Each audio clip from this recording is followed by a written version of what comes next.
कई बार धर्म जिज्ञासु और धर्मशास्त्री मुझसे पूछते हैं कि ये अनीश्वरवादी वेदांत क्या है और तुम कौन होते हो, यानी कि मैं कौन होता हूँ सनातन धर्म पर और वेदांत पर टिप्पणी करके अपना दर्शन लिखने वाला। सबसे पहले आप जानिए कि दर्शन क्या होता है, या ये जो लेखन होता है या टिप्पणी होती है ये क्या होता है। सनातन धर्म में या फिर आप बुद्धिज्म में माने तो एक धर्म चल रहा है, जैसे बुद्धिज्म और सनातन धर्म, तो जो इसके महान ऋषि होते हैं वो अपने विचार देते हैं, शास्त्र लिखते हैं, टिप्पणियां करते हैं, अपना लेखन बताते हैं। तो उन्हीं के लेखन या उन्हीं के शब्दों को, शास्त्रों को दर्शन कहा जाता है। जैसे कि बुद्धिज्म में जो शून्यवाद का दर्शन है वो नागार्जुन ने दिया, तो नागार्जुन ने शून्यवाद का दर्शन दिया। उसके बाद आदि शंकराचार्य जी ने अद्वैत वेदांत का दर्शन दिया जो कि वेदांत पर आधारित था। फिर माधवाचार्य जी ने द्वैत का सिद्धांत दिया जो कि उस पर आधारित था। और जैसे हमारे बाद में गुरु नानक देव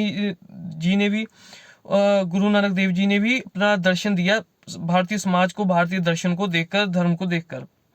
तो वैसे ही मैं खुद को कोई महान नहीं बता रहा, मैं जो कहता हूँ वो सभी के जो शास्त्र ज्ञान है, जो आदि शंकराचार्य जी हैं, चाहे अष्टावक्र हैं, चाहे भारतीय समाज में जितना भी दर्शन दिया गया है, जब खुद का अपना ज्ञान लगाकर, ध्यान लगाकर, अपनी समझबूझ से और धर्मों को पढ़कर, शास्त्रों को पढ़कर, वेद, उपनिषद, अष्टावक्र, गीता, अन्य कई ग्रंथों को पढ़ के, बाकी धर्मों के शास्त्रों को भी पढ़ के, जो उसमें से बातें निकल कर आती हैं जो हमारे समाज के लिए ठीक है, और जो हमारे धर्म शास्त्रों में सही बोला गया है और जो सही बात है उसको आगे रख रहा हूँ।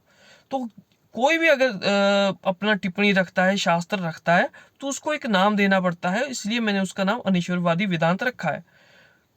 मैं क्यों कर रहा हूँ, इसकी ज़रूरत ही क्या है, और मुझे क्या क्रेडिबिलिटी है जब मैं सही बोल रहा हूँ या गलत बोल रहा हूँ। देखिए, अगर मैं जो भी सही है गलत है उस पर होगी डिबेट, फिर जो सत्य होगा या फिर जो चीज़ ज़्यादा प्रकट होगी या ज़्यादा रोशनी के साथ ज़्यादा स्पष्टता से दिखेगी वो होगी सामने, और उस पर विचार होगा, और उसके आगे जो भी उसके साथ जुड़ती हुई प्रणाली होती हैं या चीज़ें हैं वो होंगी। ठीक है। तो जैसे कि हर किसी धर्मशास्त्री ने जो बड़े हुए हैं, जिनका नाम बड़ा हुआ है, जिनका शास्त्र बहुत माना जाता है, बहुत सारे ऐसे हुए हैं सनातन धर्म में, बुद्धिज्म में भी और जैनिज्म में भी।